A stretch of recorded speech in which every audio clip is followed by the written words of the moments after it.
After doing the Destiny Rising grind and the raid race, how do you feel about it as a game and its potential longevity in comparison to D2's current direction? We could yap about this. Let's yap about this for a little bit. Destiny Rising versus Destiny 2. Long-term... Okay, the first thing I want to say is they are very different games. They are extremely different games. And I think the fact that they both involve Destiny characters and like a Destiny theme, and they're both named Destiny, gives a little bit of an illusion that they're way more similar than they actually are, right? And it's like, don't get me wrong, they have a lot of similarities, right? They got strikes, they got raids, you got guardians, you got abilities, it's a looter shooter, you got cosmetics, you got ghosts, you got sparrows, you got, you know, Saladins in both games, Ikoras in both games, etc., right? But from like an actual gameplay perspective, they're honestly they're more different than they are similar. If you really think about it.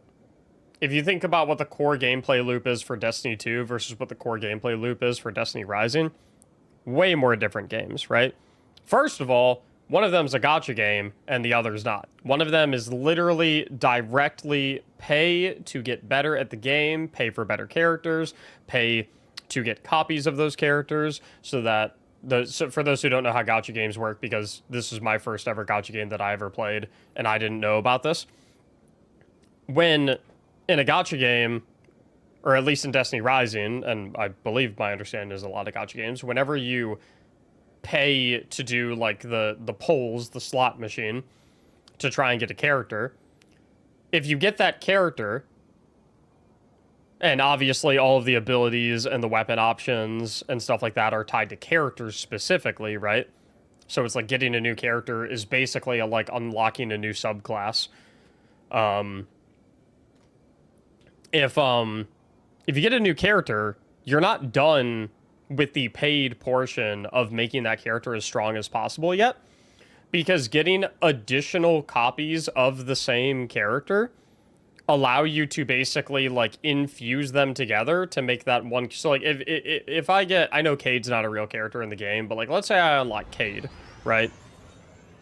If I unlock Cade, then yeah, I can play as Cade and I get all of his... this is a bad example. I should just use Ikora, because everyone knows who Ikora is, and Ikora is actually in the game.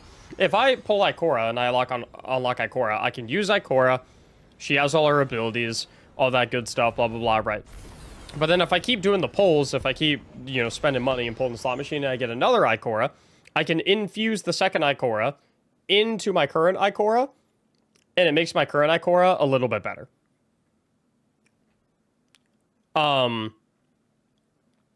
So that's like, I know Destiny 2 has had like some situations, but like, you know, you got like deep side harmonizers that you can only get on like the paid track at the season pass, and people have been like, oh, well, that's pay to win, and it's like, yeah, technically, but trying to compare like Destiny Rising is actual pay to win.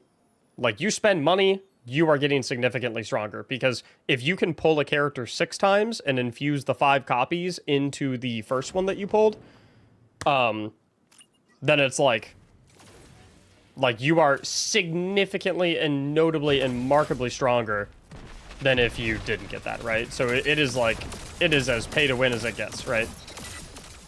That's my teammate. I just shot at my teammate. Another thing as well is, like, you know, Destiny's this game about Destiny 2, assuming that we don't have all these like portal modifiers and avant-garde and stuff like that, but that's a conversation for another day. I digress. Destiny 2 is very, like, for the most part, play the way you want, right? You can use any exotic armor piece with any exotic weapon with any subclass, and it's like, yeah, some of them won't synergize that well, obviously, but you can use any type of gun, any exotic on any class, on any character with any subclass.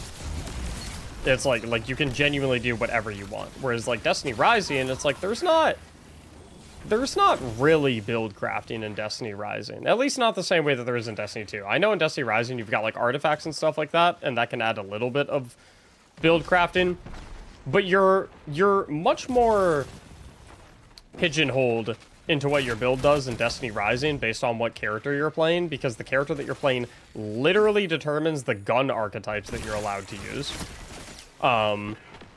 It hard determines whatever your abilities are, right? Your signature abilities and your super, because the signature abilities and the super are stapled to the character.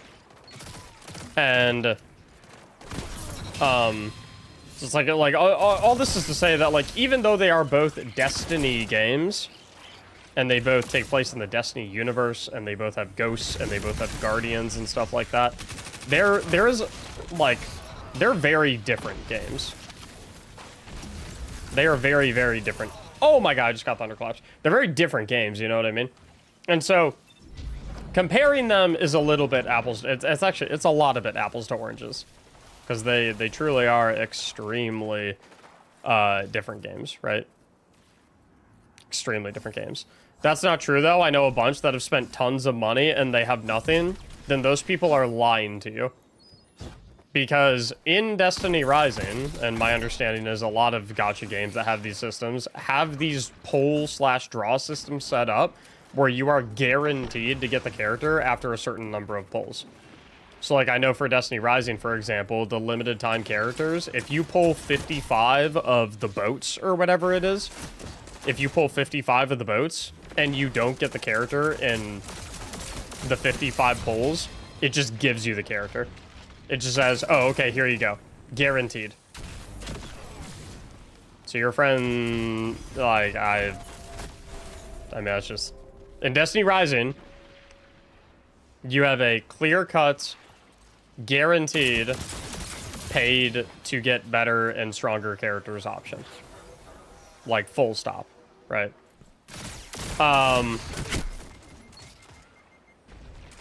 Yeah, in fairness, tons of money can be subjective, right? To someone, tons of money might be $50, and to another person, tons of money is $500, right? And then to another person, tons of money is $5,000. So, you know, it's like subjective, right? But if their definition of tons of money is $50, then I hate to break it to them, but in a gacha game, $50 is not tons of money. Which is why I do not typically play gacha games that much, because whilst they are free to play, I typically don't like spending that much money on microtransactions in video games, which is like why, generally speaking, I like Destiny 2, because as cool as like a lot of the Eververse stuff is, it doesn't make you stronger, which is generally, that's unfortunate. Anyway, what were we talking about? Longevity of Destiny Rising versus longevity of Destiny 2. Well, I think if we're going to have that conversation, are we going to have that conversation through the lens of, like, starting right now, or are we going to have that conversation through the lens of, will Destiny Rising be able to have the longevity that Destiny had? Because, honestly, and I don't mean to be doom and gloom or anything like that, but, like, at the current rate, at the pace, like the way that things are going right now, yeah, Destiny Rising might outlast Destiny, at least in its current form as we know it. Like, because, you know, Destiny's in a very, very rough spot, right? But Destiny Rising has been out for, what, a couple months? Destiny has been out for 10 years. So if you're asking me will Destiny Rising last 10 years, I have no idea. And I don't think they know that either. It's kind of like an impossible thing to predict. Uh-oh. I don't know. What do you guys think? What I will say is the... Of the Destiny Rising that I have played, the gameplay loop was enjoyable. The character, another thing I will say, the creativity when it comes to character design is pretty impressive. Like, I'm gonna sound like I'm sponsored by Destiny Rising, but the newest character that they have, Estella, is really cool. Like, truly, just game-recognized game. And for those who don't play Destiny Rising, she's basically this character where you have these, like, crystal birds. You have these like crystal fire-breathing birds. And you can deal damage to enemies to build up the... So you summon the birds, and then you use an ability to go and tell the birds to attack a certain target. I mean, if you summon the birds go on... I might be wrong, correct me if I'm wrong. But my understanding is the birds are basically on autopilot. And will just, like, attack, you know, whatever they see. Uh-oh. The birds are basically on autopilot and will just, like, attack whatever they see. But you can use one of your abilities to, like, basically throw, like, a fireball at a target. And that will also basically instruct the bird to go and attack that target specifically and do increased damage to the target. But as you deal damage to stuff with Estella, like, just with her guns and stuff like that, you build up a meter that makes the next bird that you summon stronger. And it will deal more damage. And then your ultimate is this, like... It's almost like a serpent that, like, comes out of the ground. It almost, like, comes out of the ground, and it just, like, it breathes fire. It is just cool. But, like, the gameplay loop of the character is very fun. Where you're damaging enemies, that allows you to summon more powerful birds, and then you can tell the birds who to target, and then the birds go and breathe fire on that thing, and then your ult is you summon this, like, gigantic serpent that just, like, smokes everything, right?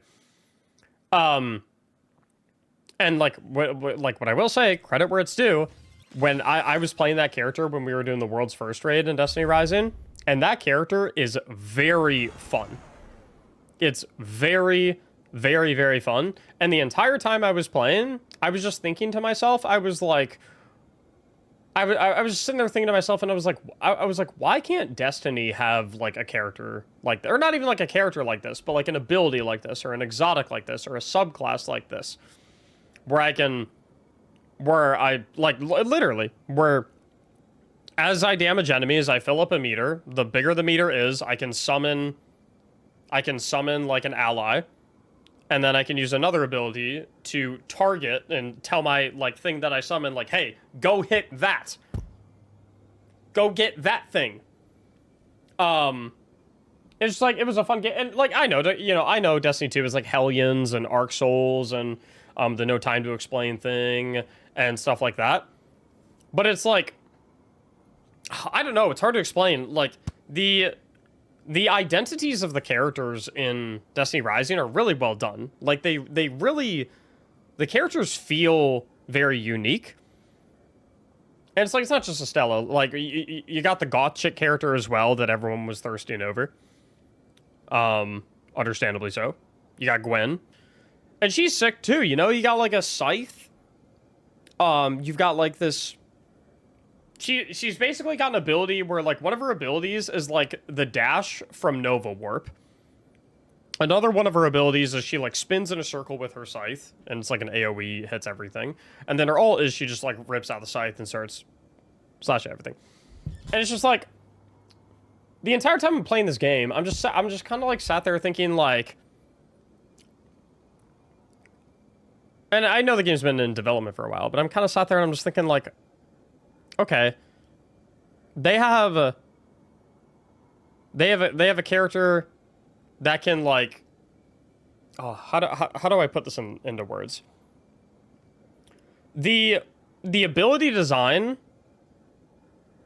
and the ability functionality just feels so unique in Destiny Rising that it makes me look at Destiny and I'm just kind of, and it has me kind of perplexed thinking, dang, like, why can't we, like, every new season or something like that, why can't we get, like, a new, and it's, oh, I'm sorry, I'm doing a really bad job putting this into words, but something like along the idea of like why can't we have something in Destiny with a scythe? Why can't we have something in Destiny where, like, we summon this, like, really cool thing, right? Like, why can't we have something in Destiny where we just... There's weapon variety in Destiny Rising, which, like... In actuality, it that doesn't really matter, I guess, because a weapon looking different doesn't actually cause it to do different things. Like Gwen could have a sword instead of a scythe, and like functionally all of her stuff would still be the same, right? Spin in a circle with the sword and damage everything, pull out the sword and whack everything. Estella's birds could be, you know, McDoubles. And functionally they would, you know, they would still damage things, right? They would, you know, spit ketchup and mustard at enemies instead of, you know? So it's like, but it's like, I don't know, something about how, something about how just like different characters, which is Destiny Rising's version of basically like different subclasses, has this, like, they all have this like unique feel to them. And it feels like every time they add a new character, they add another unique feel to the game. And it's just like, I look at Destiny and I'm like, I wish we had a super where you had a scythe. I wish we had an aspect that let you do something with like a halberd or something like that. I wish we had an ability that let you do something with a copish. Adding this like unique array of weapons that, like, you know, sure, technically speaking, it could be a sword, and functionality it would do the same thing, but it's just, like, the visual language is so appealing in Destiny Rising because every character that you're playing feels like you're playing something really unique and feels like it functions in a very unique way, even if it actually doesn't. It almost tricks you.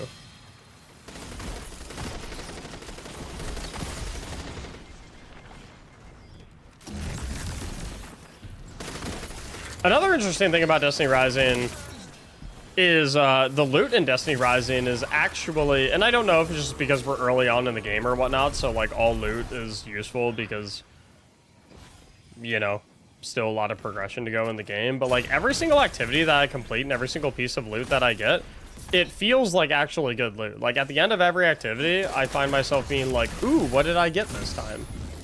Well, yeah, Destiny Rising feels really fresh right now. I don't know, though, if that's just because it's, like, a new thing, though.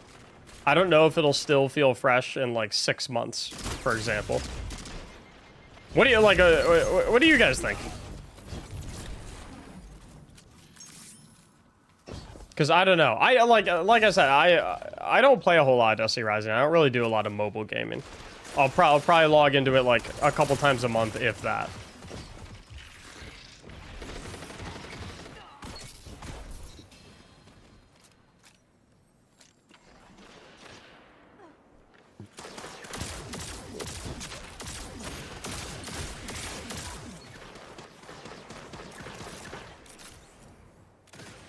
But the game feels well made. The game feels well made. Like, credit where it's due. The game feels well made. It feels like there was a lot of thought put into a lot of the systems. It feels like it feels like a well-made game. Oh my god, no way I missed!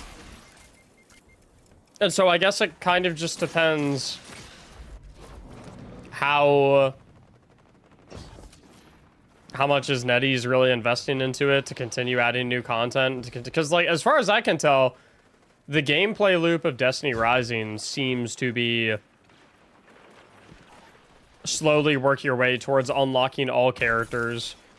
If you want to go the if you want to go the free-to-play route, do the daily stuff to be able to get the free pulls so you can pull characters, eventually work your way up to getting like as many copies of a character as you need to be able to max out that character. And then by the time you do that, they'll probably have released a new character, and then you can try and pull the new character and then start leveling up the new character, get all the resources and materials to level up the abilities of the new character.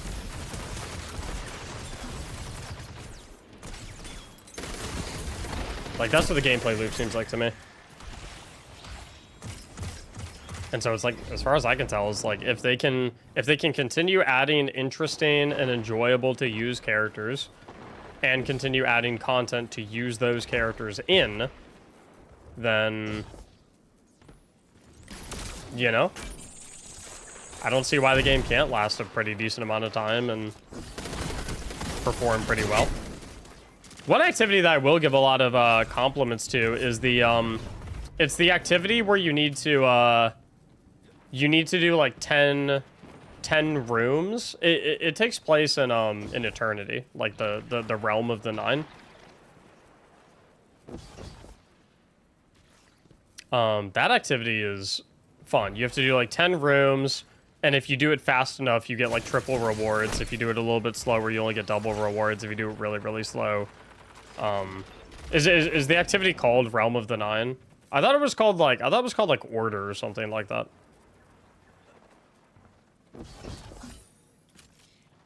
Or like Singularity or some. Still learning all the names of the activities. I thought it was called like I don't know. Yeah, it's got the rogue Singularity Order. Oh, okay. So I was okay. It's both of the words I said. Yeah, it's got like roguelite elements where like as you progress through, you get to pick bonus perks and stuff like that. Like that activity is fun. Like I've played it a few times. That activity is fun. That activity is a good time. Uh-oh. Busties. Maybe busties? It's coming. I can feel it. Activity is a good time. Oh my god, dude, the Gambit mode as well? Like, how do they make Gambit fun? The 6-way 3v3 Gambit?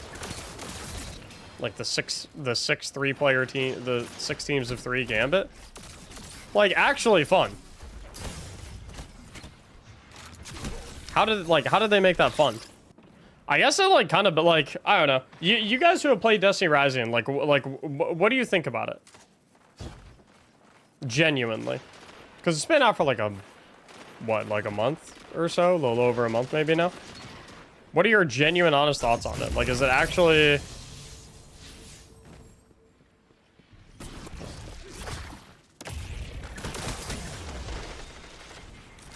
It's better at Destiny. It's better Destiny than D2 is now. Like, I feel like that kind of begs the question. Like, is... I hate, like...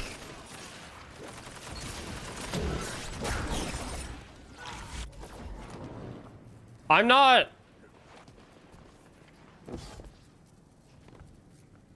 This is kind of a scary question to ask, I'm not gonna lie. But... And I'm not saying that this is the case, but... It does make you think.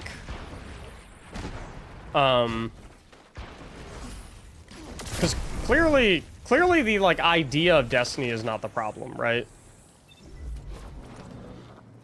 Like the idea, like Destiny is an IP, Destiny is like a storytelling piece. Like clearly that is not the problem. Because if it was the problem, then Destiny Rising would have flopped. If the problem was that like no one cares about Destiny anymore, then Destiny Rising would have just flopped. But correct me if I'm wrong, it's like the #1 most downloaded app on the App Store, right?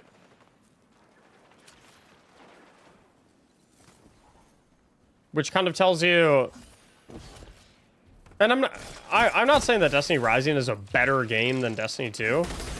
Because like one of them's a mobile game, the other's not. One of them's been around for a few months, the other's been around for 10 years. Anyway, Destiny Rising. Kind of a scary question to ask, but... I mean, I feel like...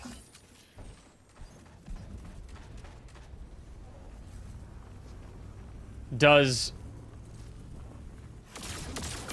NetEase have a better idea of what Destiny players want than Bungie does?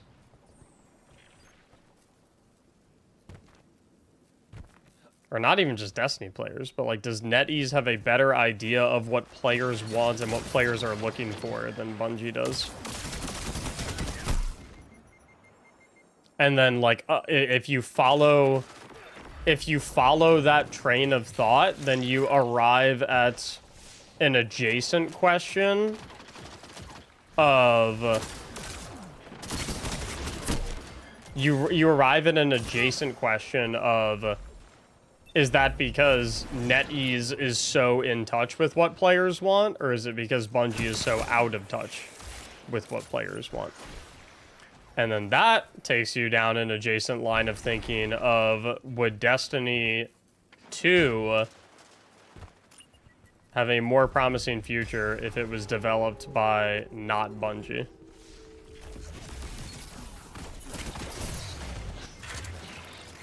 And again, like, I'm not making these statements. I'm not saying that, like, this is what I believe. Because ultimately, at the end of the day, I have no clue what goes on behind closed doors. I have no idea what's going on behind NetEase. I have no idea what's going on behind the closed doors of Bungie. I just don't know. I don't know what their, like, internal meetings look like. I don't know what their conversations look like when they're, like, drumming up new content. I don't know what their conversations look like when... I mean, like, I know, like, 1% of what goes on because I was there to capture footage for Edge of Fate early and, you know, whatnot. So, like, I've been a part of, like, you know, whatever one, you know, I've been a part of, you know, maybe whatever 10 out of a million conversations. But, like, you know, I don't truly know. And so, I don't know, it just kind of makes you wonder, you know?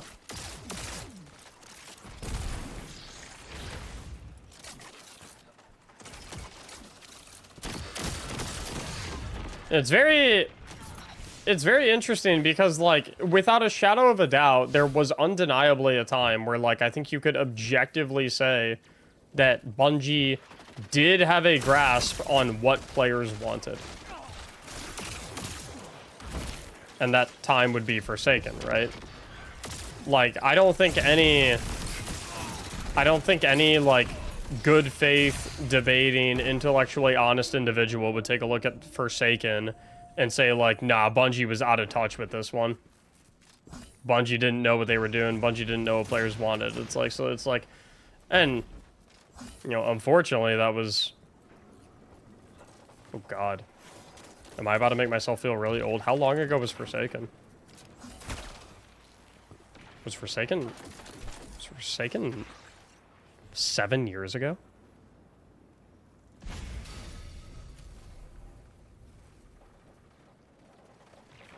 Was Forsaken 7 years ago?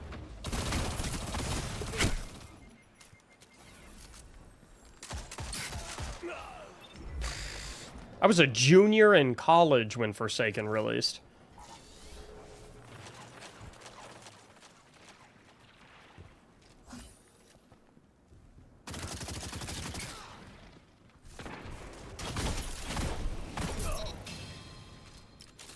I was a junior in college.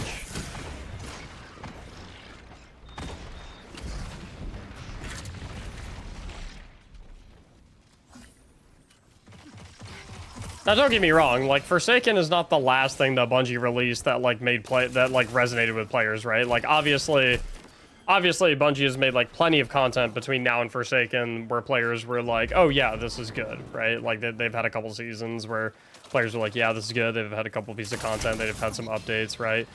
Witch Queen was, generally speaking, well-received. But it's like... oh, man. It just, I don't know, it makes you wonder.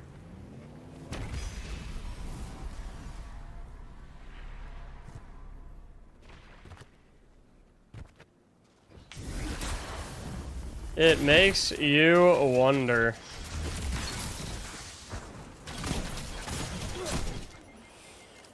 So, yeah, I don't know.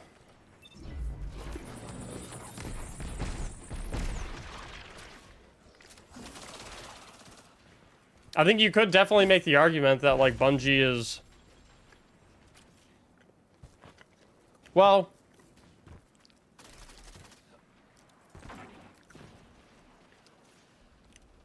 Do you guys think Bungie is out of touch with what players want? Or do you think it's more so that they do know what players want, but they just think their vision for the game is a better idea?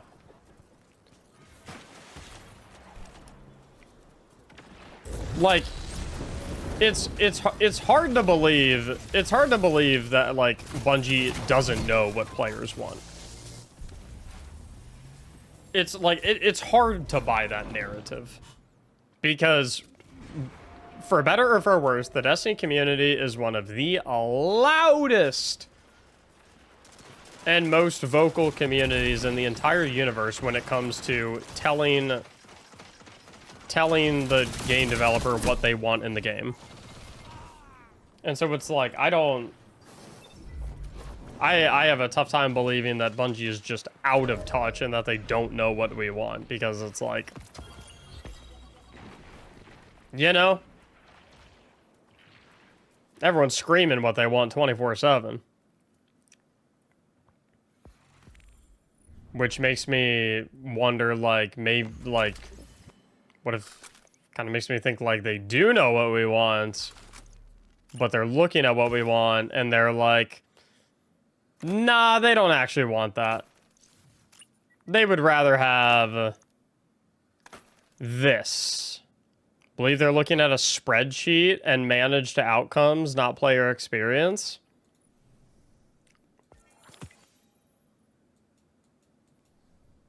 What does the spreadsheet say? I saw a funny thing the other day. I think it was on like Twitter or something like that, but I saw a funny thing that said, it said like, whenever you open a TWAB and you see the graphs, you know it's over. Which is, I thought was really funny, because I think that was the TWAB where they announced like the bad solo ops changes. When was that? How many TWABs ago was that? What TWAB was that? 8/21?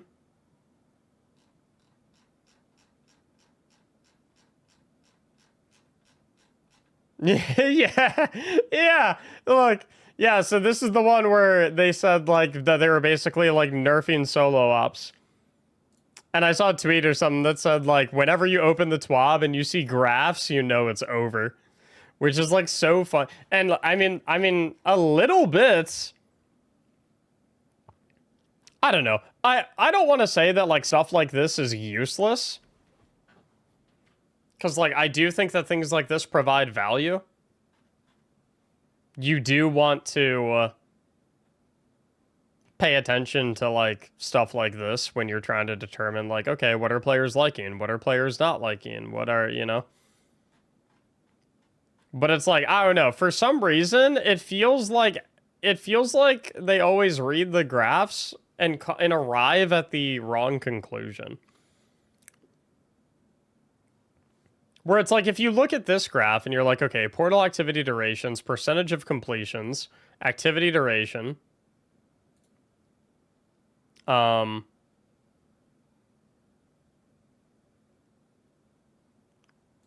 you look at this and you're like, oh, okay, solo ops are being cleared significantly more quickly than Fireteam ops and Crucible and Pinnacle ops. Like, there's two solutions that you can arrive at, right? Solution number one is that you nuke the rewards of solo ops so that the other three are more worthwhile doing.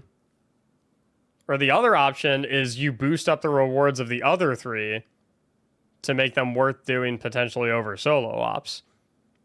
And it's like, I don't know how you look at this and arrive at the first conclusion.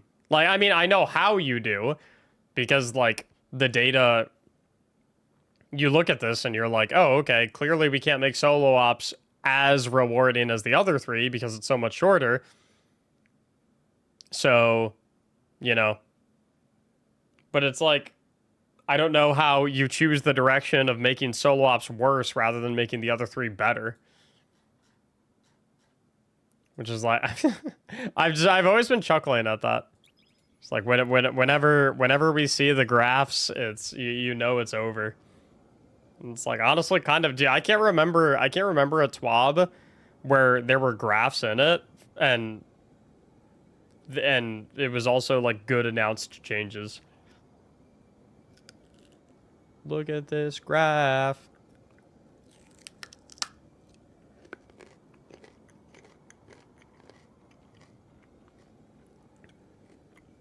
I don't know. I guess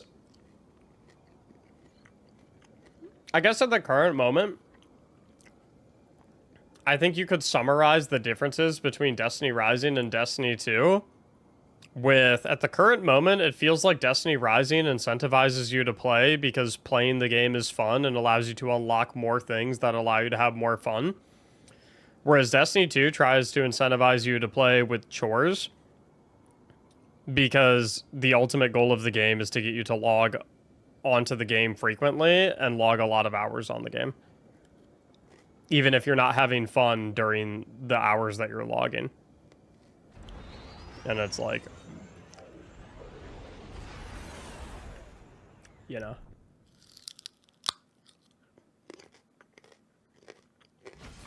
at that rate, Destiny Rising will outlast Destiny 2.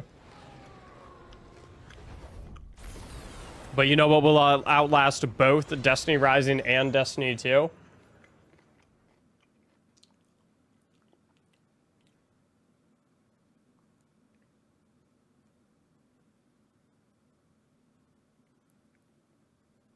Destiny 3, baby! Destiny 3!